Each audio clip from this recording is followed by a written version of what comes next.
Following the ongoing battle over TikTok, as governments in the United States and abroad ban its use, the company says it wants to impose some limits on itself, at least for those who are underage.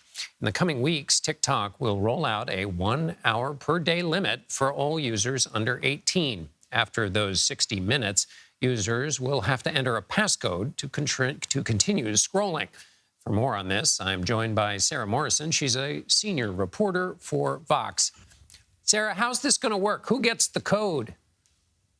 So if you are under 18, after you've been using TikTok for about an hour, you get a little prompt that says you've been using TikTok for an hour.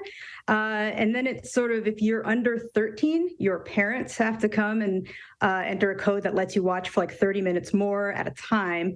But if you're between 13 and 17, you have a little more freedom. You can enter this code in yourself, and then you can set up your own screen time, sort of limits if you want to. But that prompt comes up by default. So either way, people under 18, kids are going to have to make active choices and sort of be more aware of how much time they're spending on this app. That's sort of notorious for people spending a lot of time on it and not even realizing how much time is going by. As someone familiar with the behavior of this age group and the snooze bar, so isn't it essentially like a snooze bar? You get a prompt and then you can just blow through it and keep going. Yeah, actually, that's a pretty good description. I mean, if you're under 13, obviously your parents have to blow through the snooze bar for you, and so they have that choice. But if you're 13 to 17, you can enter in that passcode. I think the idea, though, is that you are made more aware of the fact that you've been on it for an hour. And I think they said sort of their studies and research has shown that that's maybe been more effective at getting people to spend less time on it.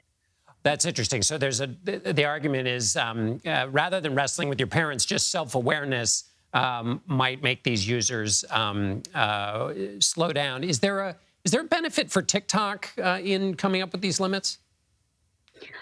I mean, sure. In that, there's a sort of a public relations benefit. TikTok and other social media apps are getting, a lot of attention, negative attention these days for perceived harms that they're doing to especially young people. There's lawsuits. And again, it's not just TikTok. It's, Meta, Snapchat, Instagram. So this is a way that they can say, look, we're being proactive. We're doing something. We're trying to institute these controls.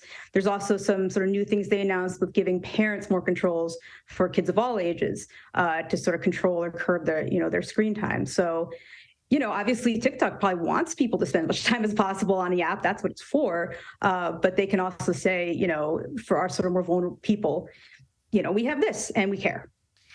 And this, as you mentioned, the public relations aspect of this takes part at a time where a lot of lawmakers are saying TikTok should be removed entirely from American life. So I guess the question is, do you see it in that context having any effect with this effort to get rid of TikTok because of its relationship to the Communist Party in China? And also, these limits, if it goes away, these limits aren't going to matter, obviously. Yeah, if TikTok is banned, that is the ultimate screen time limit of 0 for everybody. Obviously, TikTok's very aware of the fact that there are a lot of lawmakers that don't want it to be here anymore and don't want anybody to be able to use it. There are bans on government devices, sort of in the majority of states right now and the federal government.